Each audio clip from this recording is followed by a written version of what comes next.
한국어 단어 조성 원리를 통한 한글 문해력 강좌 한자 공부의 왕도 122번째 시간 시작할 건데요. 오늘도 우리는 5획에 해당하는 부수 하나를 짚고 넘어가도록 하겠습니다. 짝꿍, 짝이라는 의미의 필부인데요. 필부의 대표적인 한자는 의심하다라는 의미의 의자, 그리고 이제 얼마 되지 않는다라는 의미의 또는 거리가 멀다라는 의미의 소자가 되겠습니다. 오늘 첫 번째 한자는 의심하다라는 의미의 의자가 되겠는데요. 약간 복잡하다는 생각이 들 수 있죠.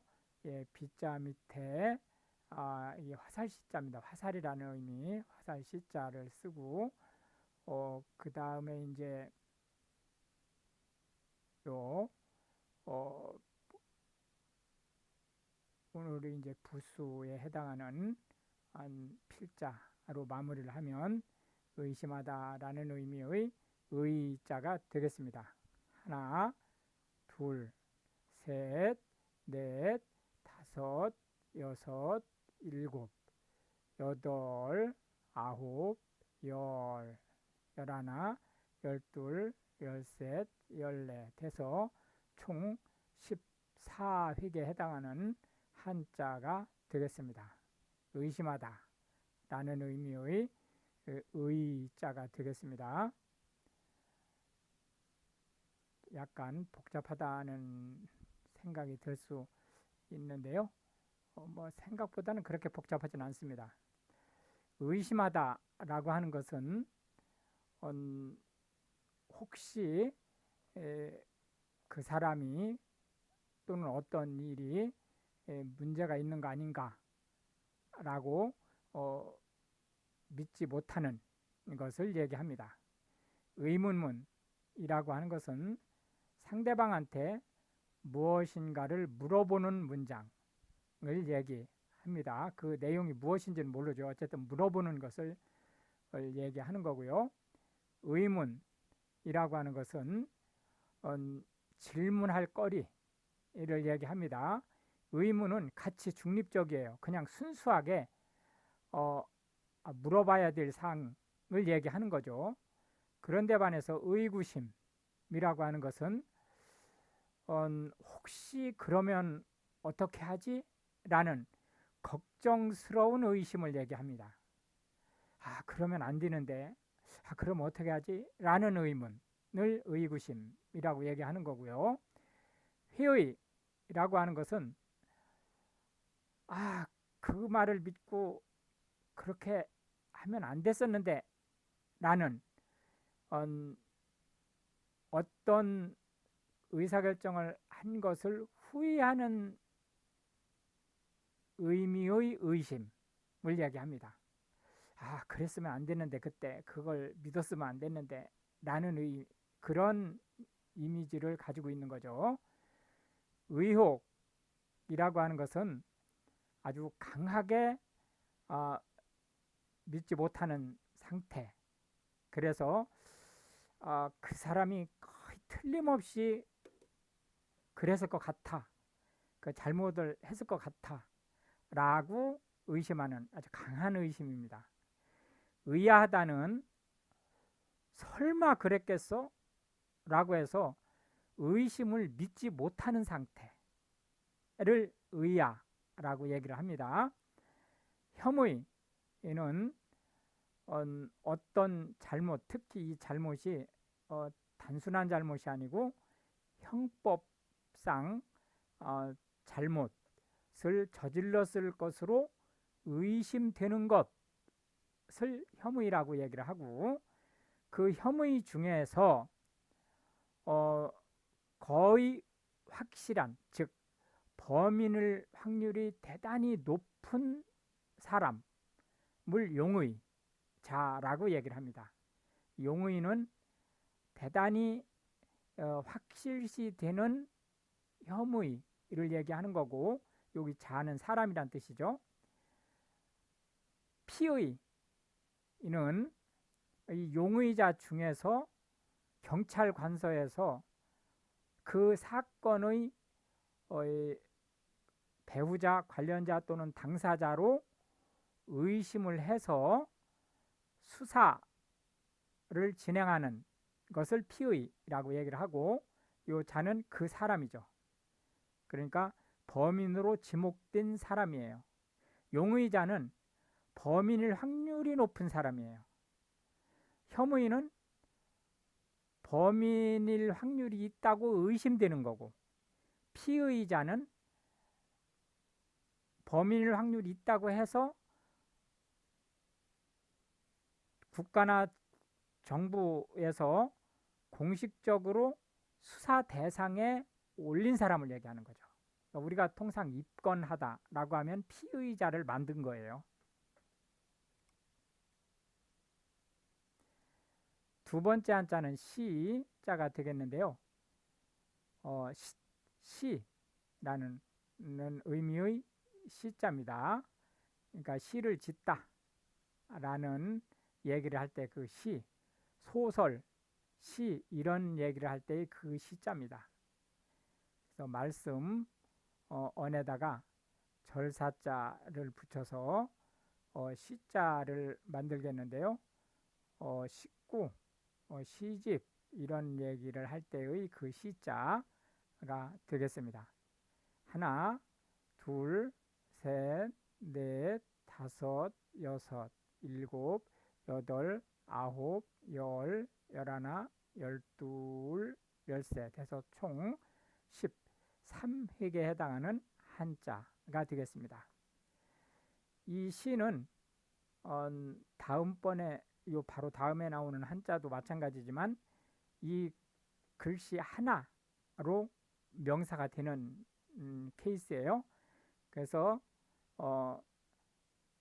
소설 또는 희곡 이런 어떤 그 문학의 종류 중에서 시라는 문학의 종류를 얘기하는 거고, 식구 하면 요게 사이시옷이죠. 시의 문장이란 뜻이에요. 식구는 시하고 같은 말입니다.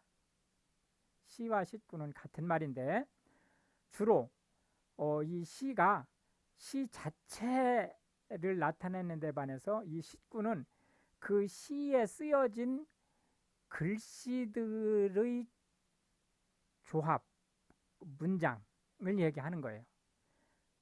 그러니까 시를 읽을 수도 있고 식구를 읽을 수도 있는데, 시를 읽는다는 것은 음미하다는 의미에 강한 반면 식구를 읽는다라고 하는 것은 그 시에 쓰여진 글씨를 쭉 읽는다는 뜻을 가지고 있습니다. 서정시라고 하는 것은 시 중에서 사람의 감성을 건드리는 형태의 시를 얘기하고, 서사시는 시 중에서 주로 역사적 사실, 그것도 이제 본받을 만한 역사적 사실이나 교훈이 될 만한 역사적 사실을 시의 주제로 삼은 것을 얘기합니다. 서시는 머릿말을 대신해서 시로 쓴 것, 즉 머릿말에 해당하는 시를 얘기하는 거고요.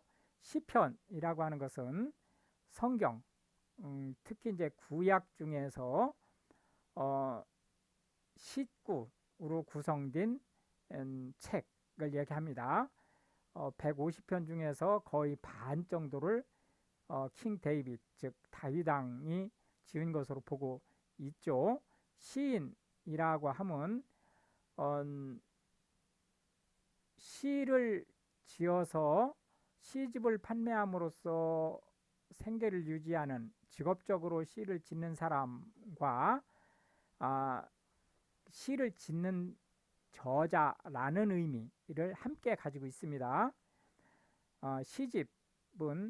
시는 예를 들어서 소설이나 이것처럼 시 한 편이 책 한 권이 될 수는 없죠. 시는 통상 짧으니까 일반적으로 그냥 시 한 편은 그 책 한 페이지에 쓸 수 있을 정도 되죠. 통상 물론 뭐 꼭 그래야 된다는 건 아니지만 더 짧을 수도 있고 더 길 수도 있죠. 그렇기 때문에 이제 시는 여러 편을 한꺼번에 묶어서 책으로 발간을 하죠. 그래서 여러 시를 한꺼번에 묶었다 해서 시집이라고 얘기를 합니다. 발간된 책을 얘기하는 거죠. 그다음에 시어라고 하는 것은 시적인 감각이 있는 문장을 얘기합니다. 또는 단어, 시적인 감각이 있는 단어를 얘기하고, 동시는 두 가지 의미인데요. 하나는 어린아이들이 진 시, 예를 들어서 이제 초등학교 이하의 어린아이들이 지은 시를 동시라고 하고, 또 하나는 어린아이들을 독자로 해서 지은 시를 동시라고 얘기를 합니다. 통상 우리가 동시 하면 후자가 더 많이 사용되는 말이죠. 마지막 한자는 부자가 되겠는데요. 재산이 많다, 또는 재산이 넉넉하다 라는 의미를 가지고 있습니다. 그래서 부자는 동양, 특히 이제 동아시아 쪽은 이 부라는 거에 대해서 대단히 그 뭐라 그럴까, 어떤 희망의 대상으로 삼고 있죠. 그래서 부유하다, 경제적으로 넉넉하다, 그런 의미의 부자가 되겠습니다. 하나, 둘, 셋, 넷, 다섯, 여섯, 일곱, 여덟, 아홉, 열, 열하나, 열둘에서 총 12획에 해당하는 한자가 되겠습니다. 앞에서 얘기한 시처럼 이 부도 이 한자 하나가 단어가 됩니다. 해서 경제적 능력을 부라고 얘기하죠. 부를 축적하다, 그럼 경제적 능력을 형성하다, 그런 뜻입니다. 부유하다라고 하는 것은 돈 씀씀이에 여유가 있다 라는 뜻입니다. 부촌이라고 하면 주로 그 부유한 사람들이 모여 사는 동네를 얘기합니다. 풍부하다, 여유가 있게 아주 넉넉히 많다. 졸부, 돈을 가지고 있음에도 불구하고 쪼잔하게 쓰는 사람을 얘기합니다. 여기서 쪼잔하게 쓴다라고 하는 것은 아껴서 쓰다 이런 의미가 아니고,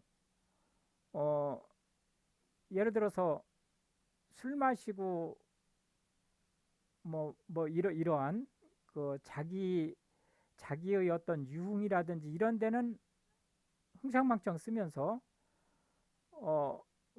적십자 회비를 내라고 하면 5,000원도 아까워서 안 낸다든지 이런 사람들을 얘기하는 거죠. 갑부라고 하는 것은 어마어마한 부를 축적한 사람을 얘기하고, 갑부와 부는 같은 말입니다. 그런데 이제 뉘앙스에서 갑부는 아주 허리띠를 졸라매고 부를 축적을 해서 큰 부자가 되었다 라는 의미가 강한 반면에, 부호는 부자답게 넉넉하게 저택도, 큰 저택에 파티도 가끔 열고, 또 그 동네 유지로서 동네 발전에 어떤 필요하면은 또 기부도 하고, 이러한 좀 상대적으로 더 긍정적인 쪽의 갑부를 우리가 부호라는 말로 쓰고 있습니다. 그러나 실제로는 같은 말로 봐도 무방합니다. 부귀영화라고 하는 것은 부하고 귀하서, 부하고 귀한 신분이어서 생활 또는 그 일생이 누가 봐도 부러울 만한 화려한 삶을 살았다라고 할 때 부귀영화, 더 이상 일반적으로 그 인간의 생활이라는 측면에선 바랄 게 없는 것을 부귀영화라고 얘기를 하는 거죠. 국부론이라고 하는 것은 어, 사실상 체계적인 경제 그 도서로서는 세계 최초라고 볼 수 있죠. 애덤 스미스가 진 건데요. 국가의 부를 축적하기 위해서는 중상주의 정책을 써야 된다라고 하면서 국가나 지방자치 정부가 시장의 관권을 가지고 개입하는 것은 바람직하지 않다라고 하는 이론을 편 것을 얘기합니다. 빈부격차라고 하는 것은 빈은 가난하다는 거죠. 가난한 사람들의 일반 소득과 부자들의 일반 소득이 차이가 크게 나는 것을 격차라고 합니다. 그래서 빈부격차가 크다는 것은 그 사이의 부가 한쪽에 치중돼 있다, 편중돼 있다라는 의미로 바람직하지 않은 사회를 의미할 수 있죠. 이렇게 해서 이제 오늘도 우리는 세 개의 한자와 하나의 부수, 그리고 각 한자에 대해서 현대 한국어에서 자주 쓰이는 10개씩의 단어를 살펴보았는데요. 이것이 한글 문해력 향상에 도움이 되고, 특히 외국인으로서 한국어를 배우시는 분들한테 한글 단어가 어떻게 만들어지고 또 어떻게 활용되는지에 대한 폭넓은 이해를 전달할 수 있게 되기를 바라겠습니다. 시청해 주셔서 감사하고 우크라이나를 위해서 기도해 주시면 더욱 감사하겠습니다.